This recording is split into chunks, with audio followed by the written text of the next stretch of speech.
Today addressing an evolving fraud scandal in his state as new documents show just how scammers spent millions of dollars that was intended for hungry kids. What did they spend it on? Private villas, champagne, outdoor hot tubs, plunge pools, and more. Correspondent Alexis McAdams reports live from New York City with more. Wow, this is just disgusting to the max. It is disgusting, and it's also money that was stolen from taxpayers. So most of the people you talk to, John, I don't know if you've ever been, but I've never been to the Maldives. I'd like to go, but that's exactly where prosecutors say a group of Somali immigrants were taking your tax dollars and spending it there on the life of luxury. They were flying around the world, buying cars, champagne, you name it, and it was all on your dime. So this is who we're talking about. This is Abdimajad Mohammed Nur. He's going to spend the next 10 years in federal prison after investigators say he, who was living in Minnesota, took part in a $48 million COVID-19 pandemic. This was a meal fraud scam. So they spent hundreds of millions of dollars that were meant to feed hungry American kids. Those kids didn't get the meals that this was meant for. Prosecutors say stacks of cash that you're looking at like this were just blown on luxury cars for waterfront properties out in Minnesota, some nice cars, and then this private villa in the Maldives. Prosecutors were showing these video clips in court, John, of the fraudsters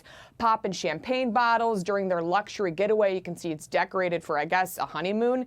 Investigators say the men were happy to be cashing in. They were texting each other, "You're going to be the richest 25-year-old, saying God willing." What is being called the largest fraud scheme in history? It happened.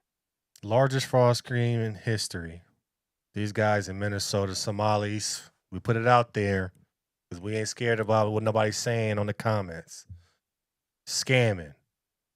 They know what they doing. Text messages show what they doing. Videos, luxury trips, luxury items, vacations.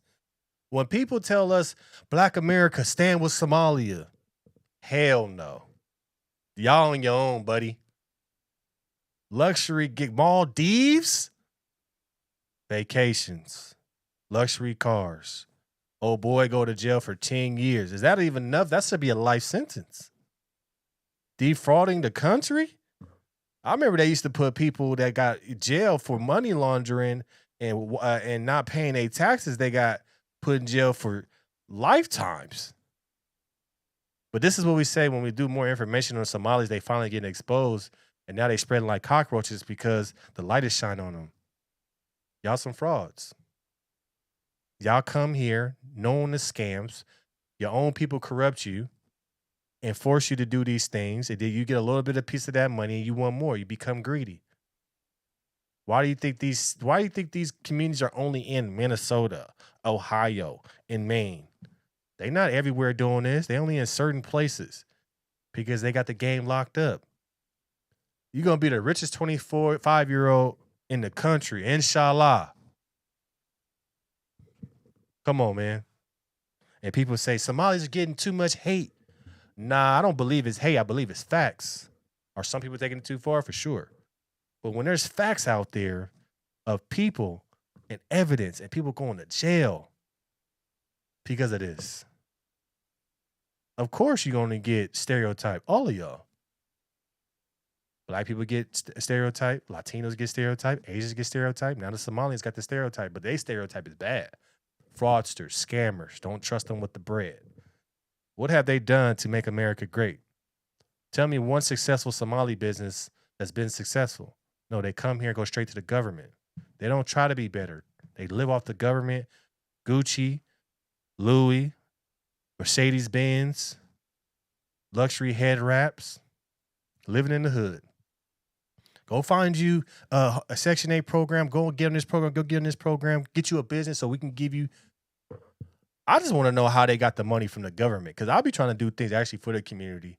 And I feel like it's harder than hell for me to get locked in and do things. Is it because I'm not scamming people? We lost $24 billion here to homelessness in California. And I know I could have probably done way better with the $24 billion for homelessness than some of these other people can. I don't know. I'm just saying. But they got the game locked up. But what it is, though, we have this Minnesota governor, Tim Walz, Kamala Harris's former VP. Man, what if they would have been in office right now? Woo! It would have been tough. It would have been tough for all of us. Immigrants would have been winning. Americans would have to revolt.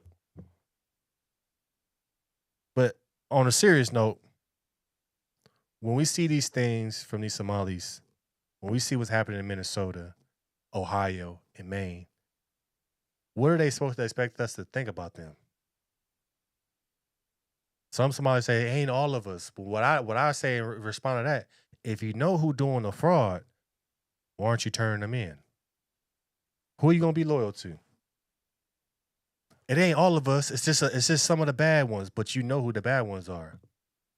Why didn't y'all say nothing? It's because y'all profiting too. It's because y'all getting money too. I don't want to hear the lies, the fakes, all of that. We know what it is. It's all of y'all. I'm stereotyping all of them because the ones that did know, the ones that are good that did know, you still part of the scam too. Because y'all know which ones is the scammers. Y'all know which ones got the money.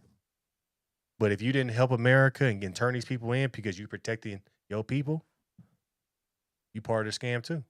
On Minnesota Governor Tim Walz's watch, and today, the Democrat who did run for vice president launched a fraud prevention program. Might be a little late. The White House says he failed his state and his country. Donald Trump brought this to the attention like this is something brand new. This is not brand new, and it's been being worked on, but he made it white hot and very dangerous. And it doesn't stop there. The defendants like this guy, Abdizadaz Shafil Farah, sent millions of stolen American tax dollars overseas. They wired it to Chinese and Kenyan banks. So this is a wild story. It's far from over, John. The U.S. Treasury Department is investigating now if this money went to fund the al-Shabaab militant group in Somalia. It's of course really it crazy. did. I mean, considering all the things that it went to, it wouldn't surprise me if it went to al-Shabaab as well. Alexis, thanks for the update. Wow, that's really incredible. Thanks. Jackie? Let's bring in Fox News contributor Jason Chaffetz for more on this incredible story. Jason, I appreciate you coming on. I want to play for you, just to start us off, what the governor said today Lakefront regarding these properties, fraud allegations. Listen here. Porsches. We are a state that chooses not to let people go hungry or homeless or uneducated. However, that generosity has been taken advantage of by an organized group of fraudsters and criminals. Any amount of fraud is too much. That's why over the last several years, we've made many systematic changes to state government to both detect fraud and hold those accountable after it happened. Year after year, we brought new ideas to the legislature to stay ahead of the evolving tactics, and they are evolving. So he's making the argument that the tactics are evolving faster than their ability to, get their arms around them. Do you buy that? No, I'm not. I don't buy any of what he's saying. First of all, they asked the Attorney General there, Keith Ellison, if he would have done anything different. He said no. This didn't happen on day one. This happened over a long period of time. Those are the allegations. And he reads this statement like, oh, our state chooses to be generous and help the downtrodden and the needy and educate our kids. Every state does that.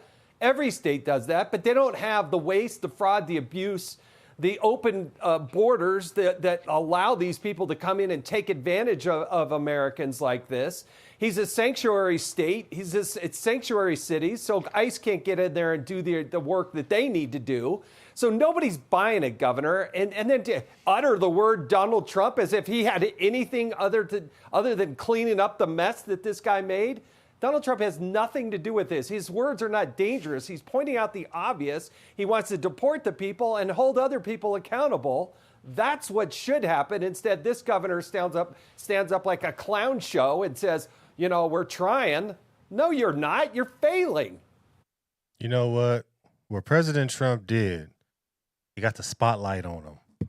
They knew about this happening long ago, but the spotlight wasn't on them. This is the reason why. Nobody really worried about what's going on in Minnesota, Ohio, and Maine.